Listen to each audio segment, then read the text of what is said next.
Hello, we're going to look at how to carry out a Wilcoxon test in SPSS. Now, a Wilcoxon test is used when you want to compare two sets of measurement from the same participants. It's used when the assumptions for a paired t-test aren't met. For example, if the data are ordinal, or if the data aren't normally distributed, we can't use a t-test. Hence, we need to use a non-parametric test, and if the data are paired, same participants, we would use a Wilcoxon test. Let's look at this data set. In this study, some patients were asked how anxious they felt on a scale from 1 to 20. The higher the score, the higher their anxiety. They were then given a pep talk by a nurse and were asked how anxious they felt after the pep talk, again on a scale from 1 to 20.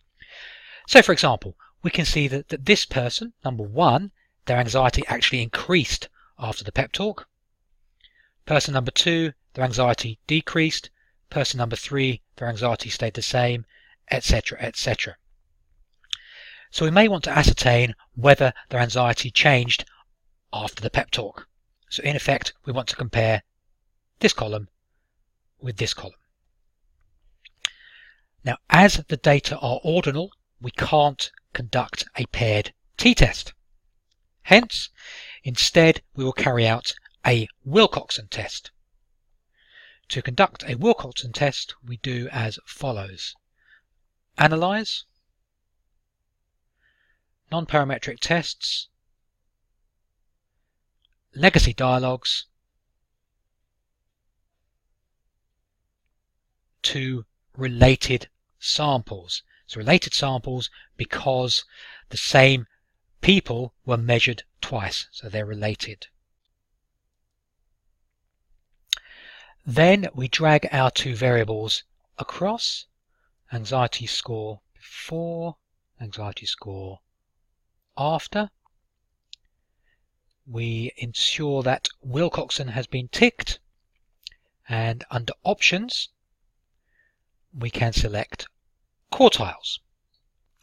Then we click continue and OK.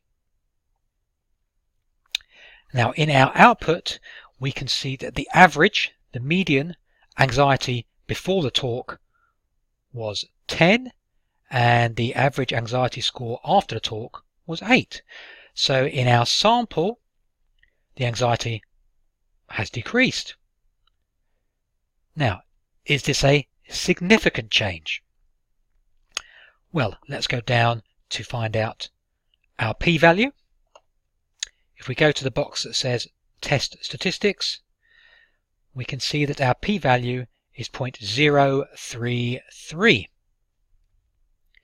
This is less than 0.05, so this tells us that there is significant evidence that the anxiety changes after the pep talk. Going back to this table, we can see the direction of the change, and we would conclude that there is significant evidence that the anxiety has decreased.